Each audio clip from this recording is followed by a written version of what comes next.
there is a narrative out there that people just don't want to work now. Are you seeing that? And what would you say to someone that says, I just think people today don't really want to work? Well, I'd say come visit one of our classes. Okay. Because they are ready to work. This episode is brought to you by Texas Mutual Insurance Company, the state's leading provider of workers' compensation insurance.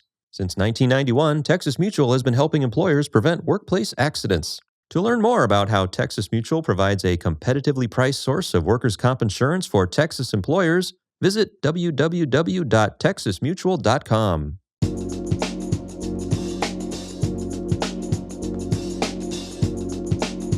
Hello, everyone. Welcome back to the Austin Hires Local podcast, where we have real conversations with real workforce experts on the record, talking about things that are impacting our community, both people that live in the community and all the employers that are looking to hire the skilled talent in this community. My name is Tamara Atkinson. I have the privilege of serving as the CEO of Workforce Solutions Capital Area.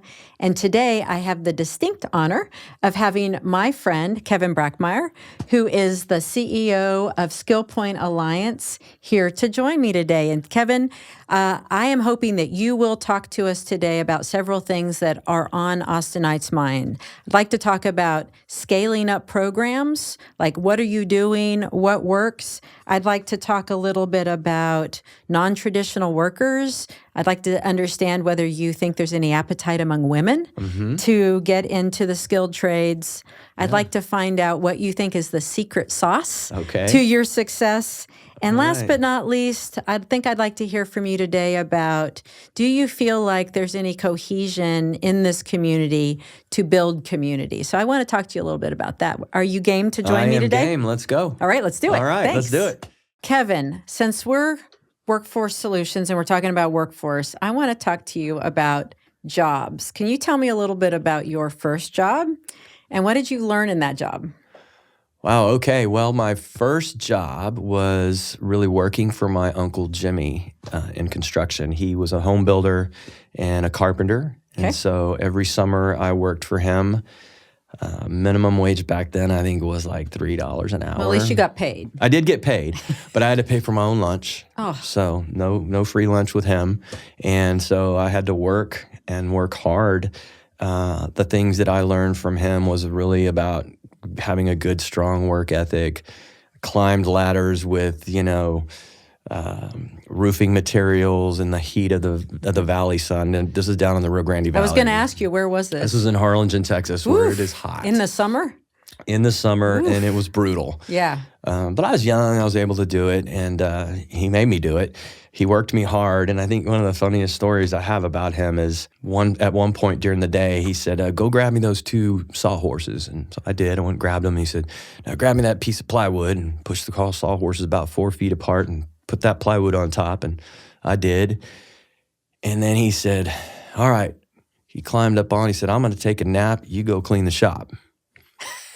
And I did. I did exactly what he said. Oh, and wow. He was making a point to me was, when you get to be me and you get to be the boss, you get to make the rules and you get to take a nap during the day if you want. The rest of you are going to go to work, right? And he only did that once, but he was trying to teach me something. Yeah. And the whole time I worked for him, he taught me the importance of hard work and a good work ethic. And I learned a little bit about the trade too as well. So. Yeah. Kevin, I think what I'm hearing, though, is that from a young age, you had aspirations to be the boss so that you could take a nap during the day. Is that really what you're revealing to Austin? I think so. I think a good nap during the day is important, but I don't think I've done that in a long, long time, but I sure wish I could. I love that. Well, and it also strikes me, you're talking about having experience in construction, and at Skillpoint Alliance, you guys really help support skilled trades, Correct, right? yeah. So maybe talk to me a little bit about that early experience and tell me a little about what you offer at Skillpoint. Yeah, so I think I was always kind of driven toward that, in the back of my mind, even though I did a whole lot of different things, throughout my career. Mm-hmm. But the skilled trades was very important as far as I was concerned. I felt like it was a pathway for students that I worked with. I think when I was a high school principal, I remember, and it was in a low socioeconomic campus, and I can remember our ultimate goal was just to get students to graduate from high school, right? That was a big issue back then. And I remember standing there. There was one individual that I just really was trying to get across the finish line. He had a lot of struggles, and finally we got him there. And he came across the stage, and I'm shaking his hand, and I'm thinking, now what? Oh. He didn't have a plan. And so for me, it was like, we got to figure something out. And what is the pathway for them, right? He wasn't going to college. And so what else? What is the other option? And skilled trades, that was it. So I've had that mentality for quite some time. And so, what we do at Skillpoint is right in that venue. We have skilled trades training. We've been around for 30 years. Wow. 30 years, yeah. We offer training in HVAC, pre-apprentice electrical, pre-apprentice plumbing, and then we have a manufacturing class that we started in 2020. We're laser focused on what we call a rapid employment model. So our students come to us and they train anywhere between 4 and 6 weeks. It's Monday through Friday from 8 to 3. Okay. We treat it like a real job. Got to be on time, got to show up every day, and there's high expectations for you when you're in the program. And the model is great. Bob Rudishauser was the first ED, and he in talking with him, when I got to meet with him about 3 or 4 months ago, we just talked about the history of Skillpoint. Sure. And that model has been in place since the organization began, and it's tried and true, and it works. A few tweaks here and there, of course, continuous improvement, but it's been a great model for us.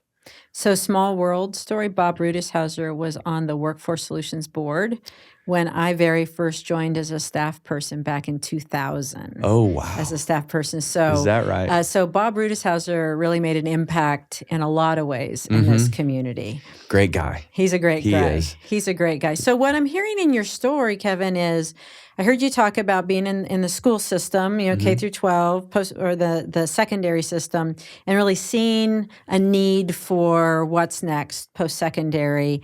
So I love that you now have kind of had that continuum in your career. What are your priorities? I mean, your priority with that student in high school was across the finish line, get that diploma. But tell me about how do you identify priorities and for where you are now, and then how do you measure impacts?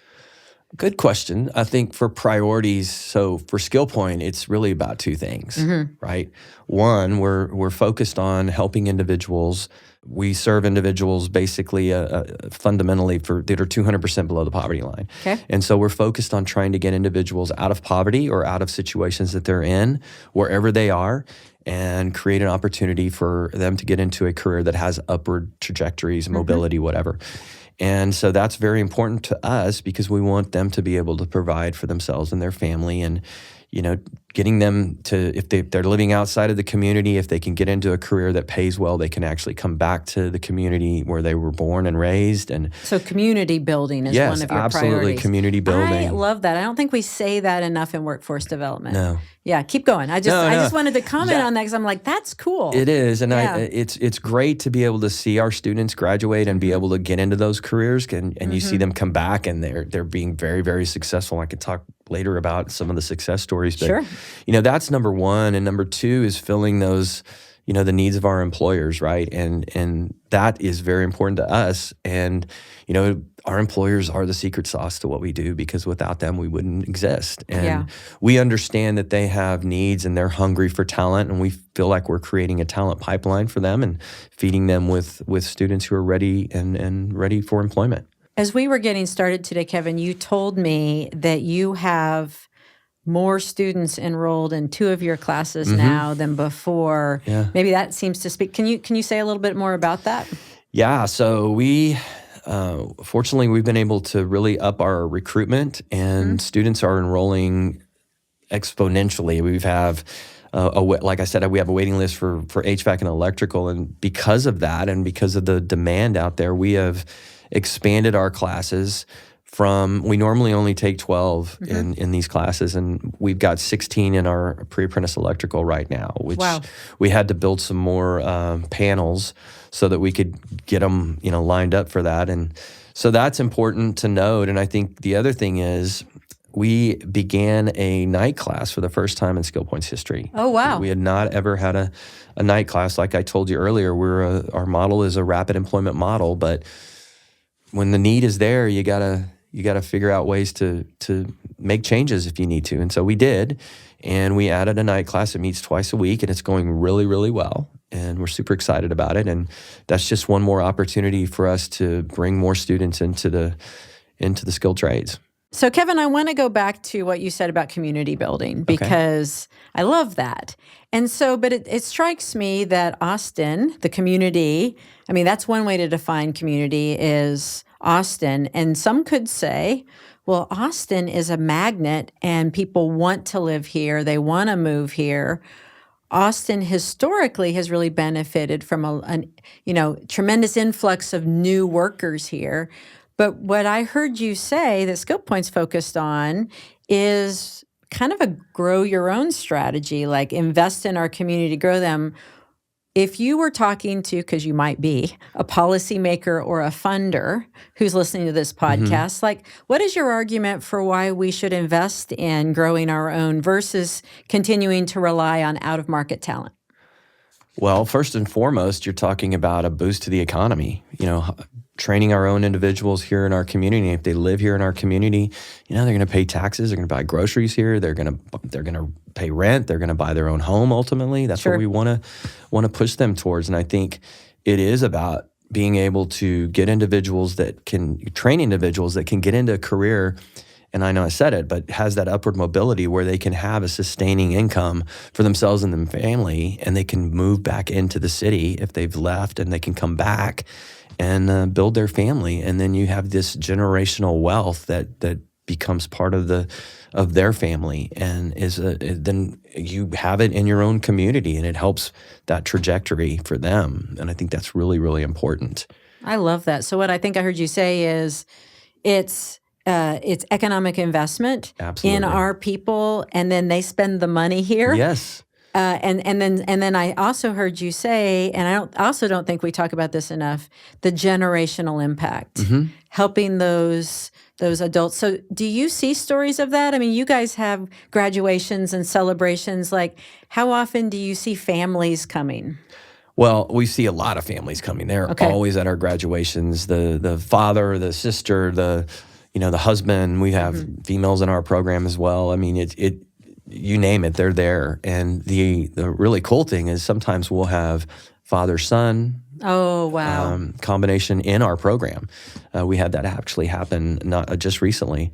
Who holds the other more accountable? Is the father hold the son, or the son hold the father? Actually, it's the son holding the father accountable. That's great. Yeah. The dad was trying to keep up, but it was funny, and they both got hired by the same company, which was even better. Wow, that's right? great. Yeah. That's a great story. And then we have brothers that have come in, from the same family, which is really cool. The other thing that we see happen is we'll have a family member refer another family member. That happens all the time. Okay. They'll come into our program. And so there you go. We're creating, this generational wealth, right? With different members of the community, members of the family, which ultimately become part of the community.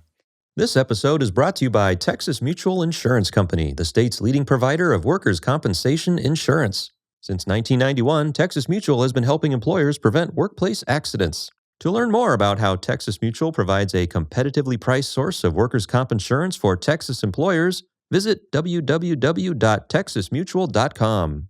I want to talk about something you just said. You talked about women. Yes. I bet that people listening to this, when they think of Skillpoint and the occupations you talked about, skilled trades, construction-related, even manufacturing, I bet that not very many people picture women doing that. So do you feel like you've been successful recruiting women, and what do you think has made you successful? Right now, the instructor that we have on loan is actually a woman who went through our program, and she has been really successful. She relates really well to the students, and I think that's one key element of that. I think it's important to show that women can do this too, and they're really good at it. Our numbers and I'm proud of these because I think what we're seeing is regionally, it's about 14% of women are in the skilled trades. That's the research that we did. Okay, yeah, I think so. Well, we're at 18%, so we feel really good about the wow. DRIC. We're trending up.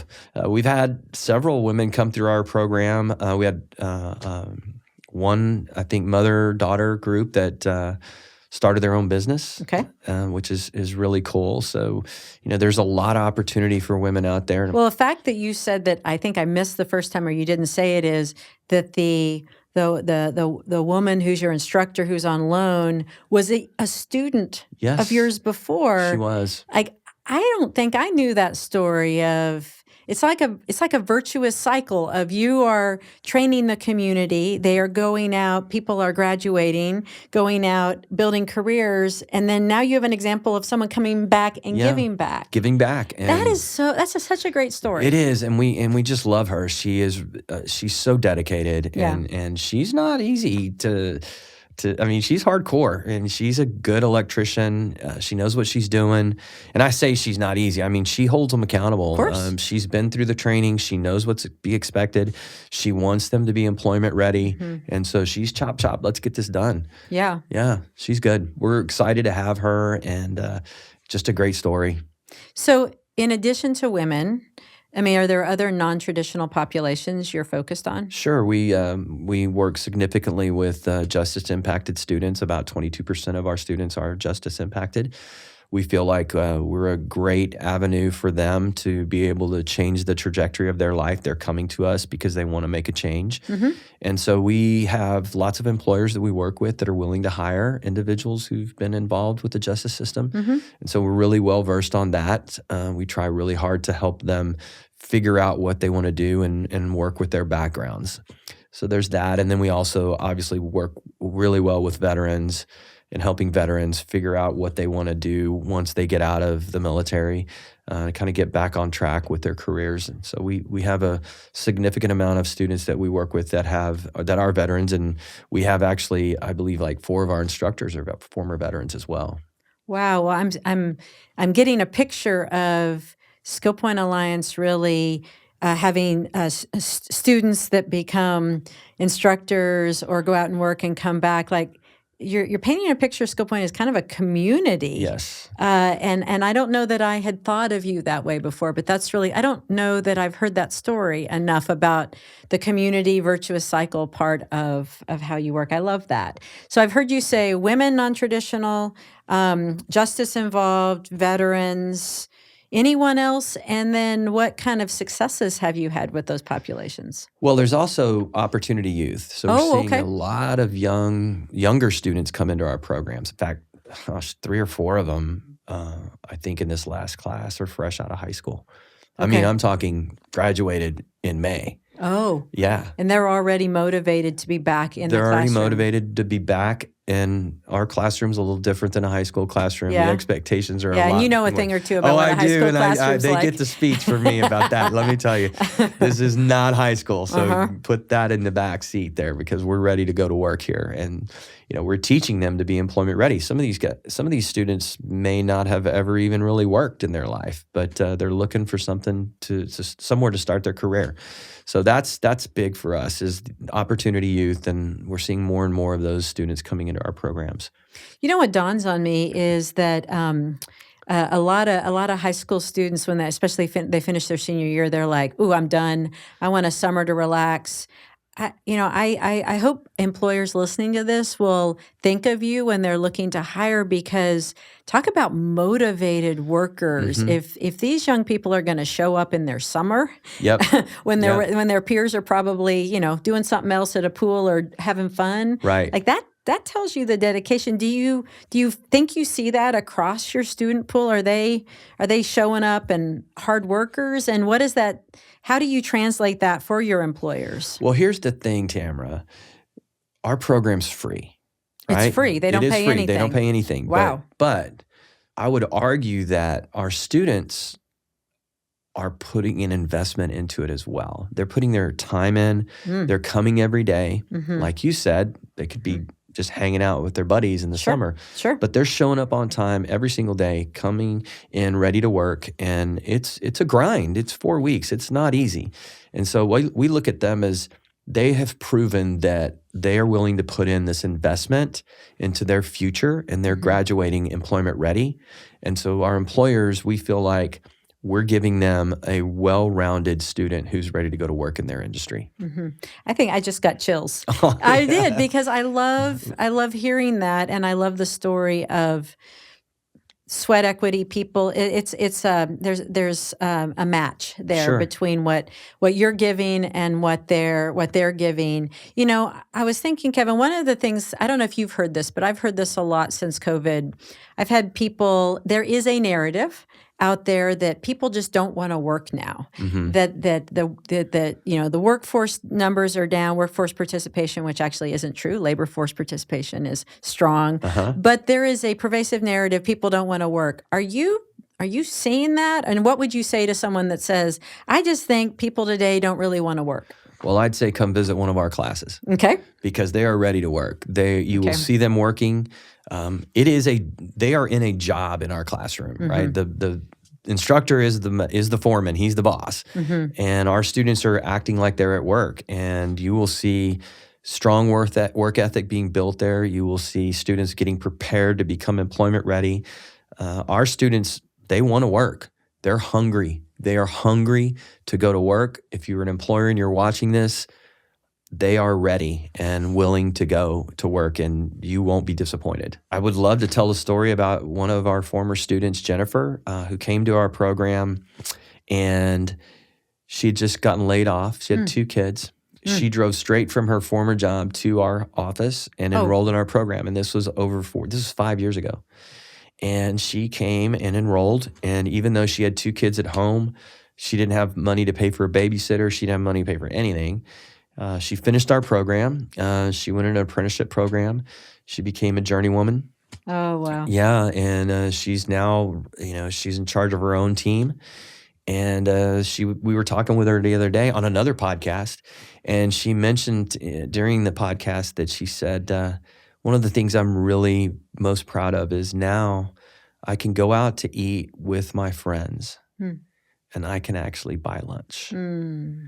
I'd never been able to do that before, but now I'm in a place where I'm gonna grab the bill.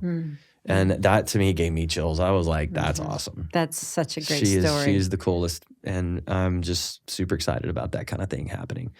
I was thinking about, we have a hire local plan, our strategic plan at Workforce Solutions, and we have different metrics for how we measure success. I'm thinking maybe I need to add a new one, able to buy lunch for my friends whenever I want to. Yes, that's that's a great story. Thank you for sharing that. Sure. Okay, so Kevin, when you were talking about the programs that you offered, it dawned on me, or it struck me, that most of those align with Austin's Infrastructure Academy. They do. And you were an early adopter of the idea. You've been by our side and a big supporter, so thank you for that. Absolutely.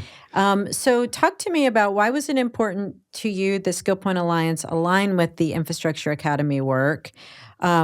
And then where do you think you want to go next, or take your organization next, as it aligns with all these infrastructure jobs that are being created? Well, sure. So we know there's 10,000 jobs that have to be filled, correct? Yes, and right. collectively we're... Skillpoint's going to fill them all? Right. Oh my gosh, wouldn't that be great?